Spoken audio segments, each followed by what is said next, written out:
الرحمن الرحيم. السلام عليكم ورحمة الله وبركاته. والدين سلامي دمان بحث جعل وحبرشدة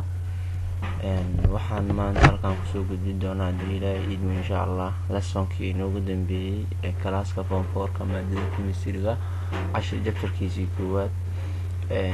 isla chapterkii maan soo koobeen laakiin cashirkaan soo koobeynaa alkeeniska waxaan bilaawi doonaa insha Allah haddii ilaahay idmo alkeenis aan gali doonaa maanta waa alkeeniskan soo koobeen insha Allah alkyl groups lessonkan wuxuu noqon markaas lessonkii lixaad ee form 4 maadada chemistry-ga insha Allah alkyl groups oo loo yaqaan markaas stick on groups if a hydrogen is removed haddii hydrogen laga saaro from an alkane haddii hydrogen laga saaro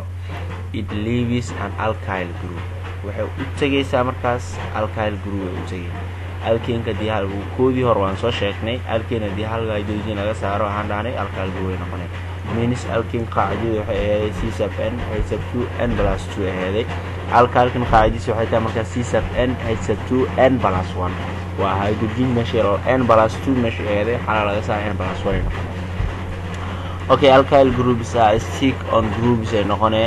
that can be attached kaasoo ku dhigay markaas to the longer molecule oo dheer ay ku dhigaysaa alkyl group are named waxaan u magacaabeynaa by replacing anagoo u hagaajinin markaas an alkane on the and replacing waxaan ku bedelin markaas alkylga in meesheeday on the alkane name with waxaan raacinaa markaas il aan raacinayna inka meeshu ahaa oo alkane-ka waxaan u bedelaynaa markaas il aan ku bedelay tusaale markaas methyl iyo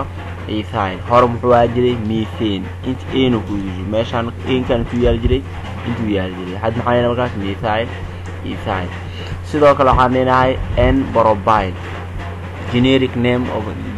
generic carbon groups kan wuxuu noqonaa markaas process u soo maray insha Allah okay aan ka saano alkyl group 6 waa ka markaas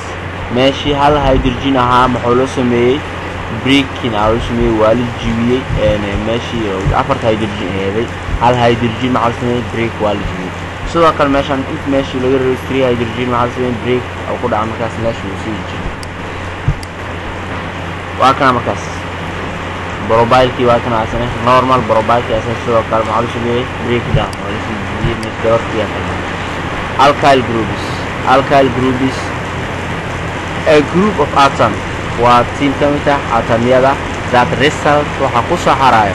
when one hydrogen atom is removed from alkane waa markii hal hydrogen atom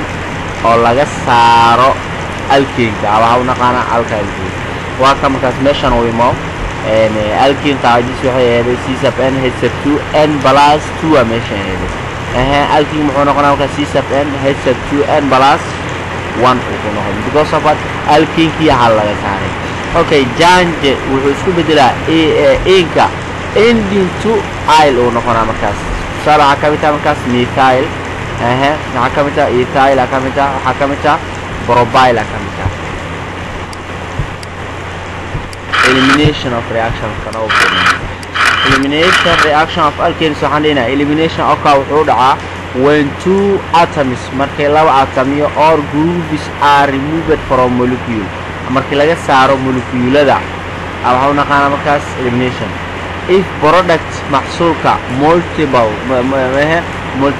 haday badan yihiin double or triple haday markaas labo ama saddex bonds most elimination of alkanes occur wuxuu dhaca markaas in 3 ways saddex wajiyo u dhaca removal ayuu laga saaraa markaas of two atoms or groups of the same atom hal atom lagu saaro saddex qaybood u dhaca waxaan idhaa markaas alpha elimination beta elimination gamma elimination saddex soo wada waa nooc maadana kood muxuu noqonaa markaas alpha elimination produce wuxuu soo saaraa markaas carbene uu soo saaraa alpha elimination wuxuu soo saaraa carbene uu soo saaraa if the atom groups are taken hadii la qaato from the adjacent atoms muxuu noqonaa markaas beta elimination uu noqonaa kaas muxuu noqonaa multiple bound is formed muxuu sameeyay markaas dawal oo fara badan alpha elimination wuxuu noo sameeyay jiray to produce muxuu noo soo jiray carbon ayuu noo soo saari jiray sidoo kale beta elimination muxuu noo saaraa markaas wuxuu noo soo saaraa multiple bound is formed dawal fara badan ay sameeyaan if they are taken haday qaataan from one adjustment of the atom waxay noqonaa markaas gamma elimination ay noqonaa gamma elimination oo macnaheedu isbedel markaas ring result muxuu noqonaa ring mid ay noqonaa wareega mb xasuusno see the answer of board sorry bashan markii iskuulka aan joogay aan sharaxay waxa uu talgalay cashirka meesha intaan sharaxay inaan sambuurd aan ardayda aan u sii balaariyo aan examples oo soo qaato sorry ka xumahay sambuurd ma heesano laakiin insha Allah waxaan isku day doonaa video oo hal ay wax ku sayo inaan soo duubi doono anoo sambuurdkaas explain gareynayo sida periodic table-ka oo lagu maarmaan u yahay sidoo kale erayadan naming-kan erayo fara badan insha Allah weegaan soo socda dhexdiisa isku day doonaa DAB insha Allah okay aan ka socono isomerization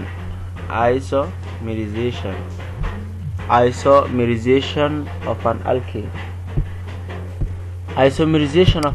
waxaan leenahay waa ka process-kan uu sameysmanaa isomerization waa process-kan kan fiiri meth eth bro bu way sameey butane caada u taqaanay waay kan fiir markaas aqri meth eth bro bu waa ka waxaan markaas isobutane aan leeyahay structural isomerization qaab dhismeedkood marka loo sameeyo waayo okay isomer from Greek word isomer maxaa from Greek word waxay kimaad eray Greek ah oo loo yaqaan markaas isos means maxay tahay markaas equal isla eg and meris maxaa markaas in part qayb ka mid ah equal in part aan leeyahay markaas isomerism maxaa equal in part sidoo kale structure isomerism maxaa markaa qeexayno same molecular formula waa molecular formula oo soo different structural formula waxay kala duwan markaas structure formula way kala duwan waa ka fiiri kan molecular isku wada mid waay afar molecule waay kan afar carbon waay kan afar carbon waay laakiin process meelaha ay ku kala dhigeen ay ku kala duwan yihiin bas isomerism process kana different atomyadu ku kala duwan to atom connectivity waa qaabka isugu xirmaan ay ku kala duwan yihiin bas kan waa kan hada fiiri atomyadan kuwaan way kala duwan yihiin ida kuwaan waa isku wada mid carbon waa isku wada mid laakiin meelaha ay ku kala dhigeen ay ku kala duwan yihiin okay waa ka markaas process loo mari doono isomerism-ka kan waxa uu naqaanaa bentane waxa loo qori doonaa dhaanay saddex qaybood loo qori doonaa saddex structure waa 1 2 3 4 5 waa ku jigaad methane ethane propane butane bentane kishanaad waay oo saddex wiji loo qori karo koo kan wiji labaad loo qori karo laba fiiri 1 2 3 4 5 waa ka wiji saddex loo qori karo neefir 1 2 3 4 5 kan waxaan dhigi doonaa isobutane kan waxaan dhigi doonaa isobutane all of these based on kuwaan dhamaantooda tetrahedral waa tetrahedral afrageesood waaye sidoo kale hybridization koodan waxa waa sp3 waaye carbon kooda noocaada ranged waa si kale loo hagaajin karo wijiyaasha hadda soo qaadatay possible note xasuusno saan waa dhigi kartaa waa isla wada meeshii kan meeshan kugu dhignaa wida waa kana siya loo soo qaatay